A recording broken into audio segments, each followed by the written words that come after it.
winning defines legacies in the NBA. Kevin Durant's performance in this year's postseason might be an exception to that rule because I know it's recency bias, but if you said who's the best basketball player in the world, Kevin Durant's getting everybody's vote, and he's not in the playoffs any longer. Kyrie Irving was out. James Harden struggled. KD put the Nets on his back. And it got to a point where yesterday it just felt like the Nets were just waiting for Kevin Durant.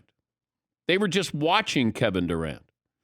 And it was kind of odd, I should say Saturday. It was just odd to watch it.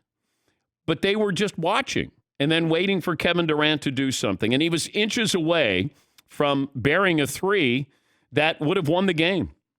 His toes were on the line, and they went into overtime where Milwaukee finally put away the series. But once again, Durant was wonderful. He played all 53 minutes. He had 48 points, and you got to see an incredible skill set on display.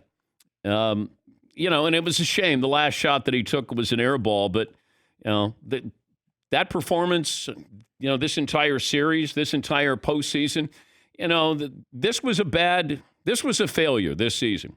Like if you said, do the Nets have a lot to feel good about? No, they don't. I mean, you got to make the finals at least. And, this is where James Harden wasn't in shape to start the season and wasn't in shape to end the season. Kyrie Irving. What this was a reminder about Kevin Durant. Unprecedented. It was fun to watch. Hopefully we won't forget. The Bucks have moved on, and we have time to talk about them. It's almost like the storylines of the teams that aren't in the playoffs any longer are more interesting. Now, I know the Suns, they've waited a long time for this. We'll get to that. The Clippers have waited a long time to get to the Western Conference Finals. We'll get to that as well. But you have the 76ers, drama there. What do the Nets look like next year? But this was a failure for the Nets because that's a team that has a 3-year window to win at least one championship. And that's now 2 years that you have left, it feels like, to win a championship.